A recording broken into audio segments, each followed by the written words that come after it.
आज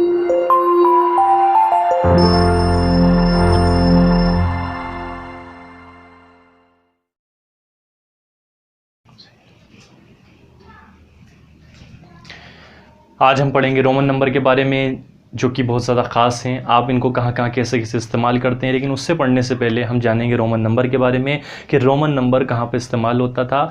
लेकिन Roman number की कुछ कमियाँ भी थीं, इस्तेमाल के साथ साथ उसकी कुछ कमियाँ भी देखेंगे, और आज ये चलन के अंदर क्यों बंद हो गया है, इसका ज़्यादा इस्तेमाल क्यों नहीं किया जाता है, उन सब चीज़ों के बारे में पढ़ेंगे। तो आइए देखते हैं रोमन नंबर के बारे में।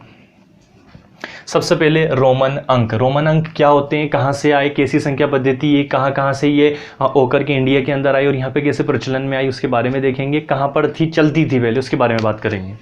रोमन अंक के बारे में कुछ पढ़ते हैं। ये प्राचीन रोम की संख्या प्रणाली है। ये प्राचीन रोम की संख्या प्रणाली है जिसमें लातीनी भाषा के अक्षरों को जोड़कर संख्याएं लिखी जाती थीं। यानी कि ये जो संख्या पद्धति है, ये जो रोमन अंक लिखने की प्रणाली है, ये कहाँ की है, ये प्राचीन रोम की है। वहाँ पर ये चलन में थी और उसी के साथ साथ ये हिंदुस्तान के अंदर भी चलन के अंदर आई, लेकिन ये ज़्यादा हद तक पूरी नहीं हो पाई। आइए इसकी कुछ कमियों के बारे में देखते हैं, क्या कमियां हैं। सबसे पहले रोमन अंकों में शून्य नहीं होता। ध्यान रखिए, शून्य एक ऐसी चीज़ है, जीरो एक ऐसी चीज़ है जिसकी वजह से ही आप संख्याओं को छोटा रूप दे सकते हैं। अगर जीरो नहीं होती तो संख्याएं लिखने में काफ़ी ज़्यादा ब्रॉड हो जाती, बड़ी हो जाती।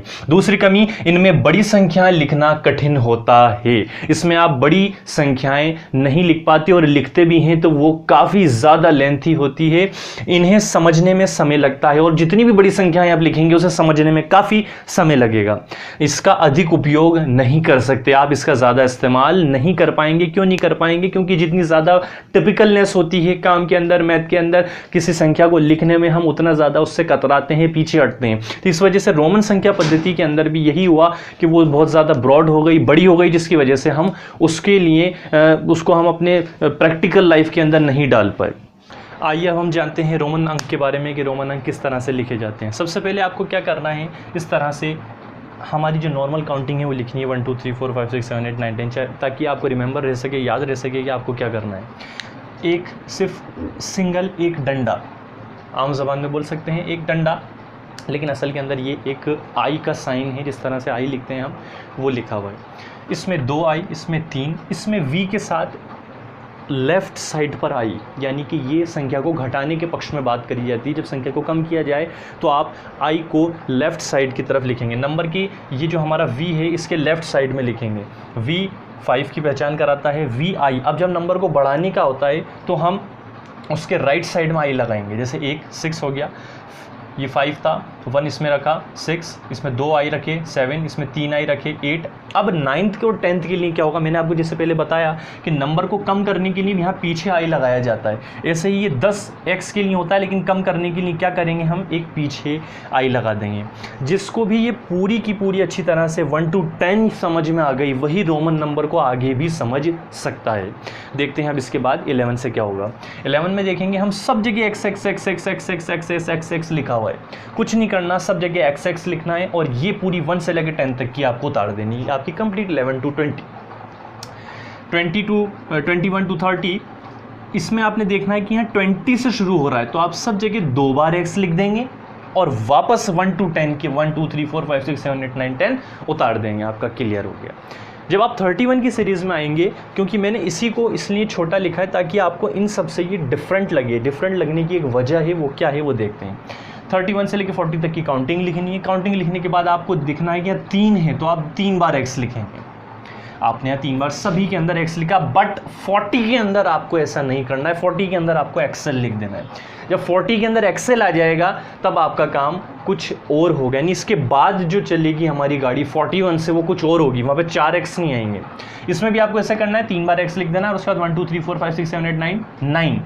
जैसे ही 40 आ जाए तो आप लिखेंगे एक्सेल। क्या लिखेंगे आप? एक्सेल। अब 41 से कैसे चलेगी वो आप देखिए।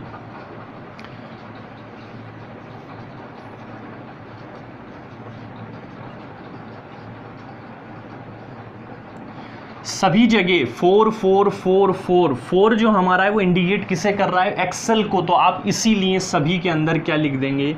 एक्सेल। यहाँ 4 बार x नहीं लिखे जाएंगे, मैं बार बार बता रहा हूँ 40 में कभी भी 4 बार x नहीं लिखे जाते, एक्सेल लिखा जाता है। तो आपको भी याद रखना है कि 41, 42, 43, 4, 5, 6, 7, 8, 9, 49 तक एक्सेल लिखेंगे, बट 50 में एक्सेल नहीं लिखा जाएगा। यहाँ पर आप लिखेंगे सिर्फ ओनली L।